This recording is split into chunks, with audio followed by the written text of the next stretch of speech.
and it may sound simplistic, but they need to sound like drums. Like I've heard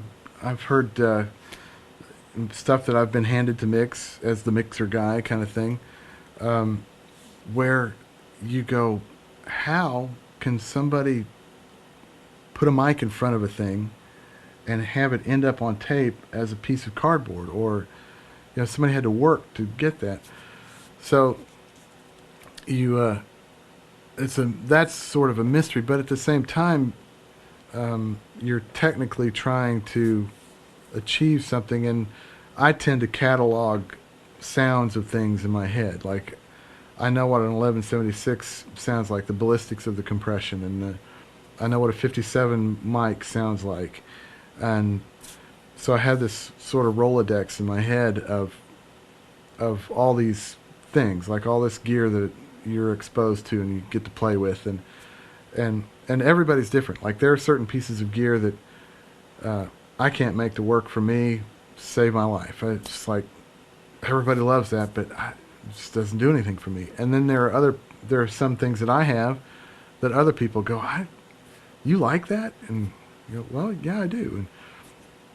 And so all that, the gear thing is a really personal sort of thing. But I guess the things that I end up using are the things that make sense to me within my whatever's going on in my head, whatever it may be. And when I get to a drum, to record drums, first and foremost, does the room sound good?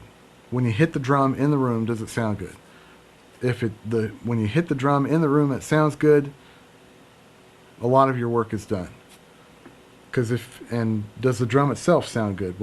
If it's good air and it's a crappy drum, it's still going to sound crappy. But if you start with a drum, it's a good drum, tuned, and the air in the room is good, because drums are an acoustic instrument like anything else. The humidity is going to affect the temperature.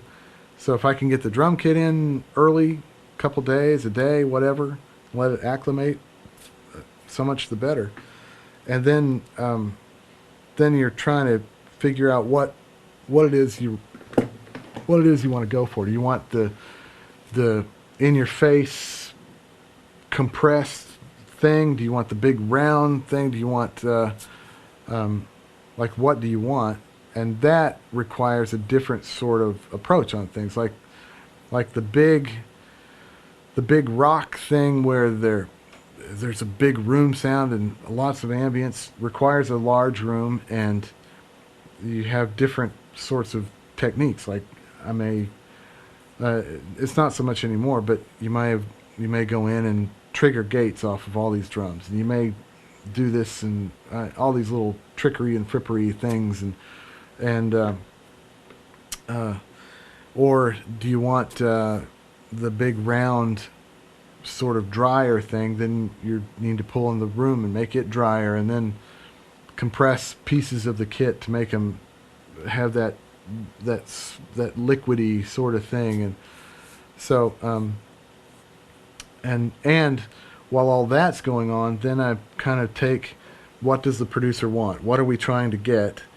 And kind of put that here, and then going through my Rolodex of, okay, these things sound like this. So if I run this through that, and if I run the kick through some distortion and mix that back in, or if it's just all these things that kind of go through your head. And so sometimes when I'm tracking, I may look like I'm locked up, but I'm just kind of listening to things before I plug them in, so that and through experience, you tend to make the right decisions when you plug it in the first time more often, and not always, because you may put up a mic and you go, no, that just doesn't work. So change that, or change the snare, or change the cymbals, or hey, could you put that cymbal on that side, because the way the stereo thing works and the guitar part's over here.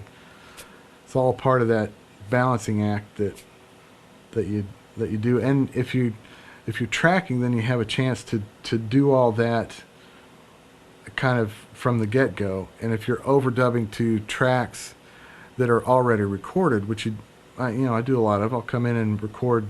We're going to the drummer's house, and we already have all the scratch pieces, or all the loops, or all the just for arrangement purposes. Then you go, okay, this is my framework that I can work in.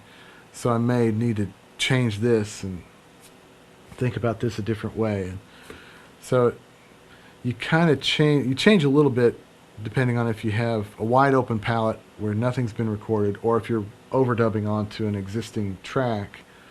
But at the end of the day, with all of that said, you still want it to sound like drums, and that's really the simple part of it. Is I want it to sound like a drum kit, and not like a snare and a tom and a tom.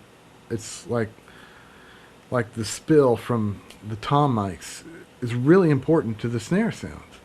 And that's one thing too. When I get handed, back in the mixer guy mode, when I get handed tracks where they've cut out everything but just the tom hits, and you go, I can do that if I need to, but I'd really like to know what was there that's useful.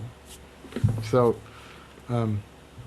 everything is related to everything else. All the spill, all the way the compression off the overheads works on the trail of the snare in the room. So it's all about, for me, it's all about keeping the catalog in my head and balancing it and trying to achieve music at the end of the day.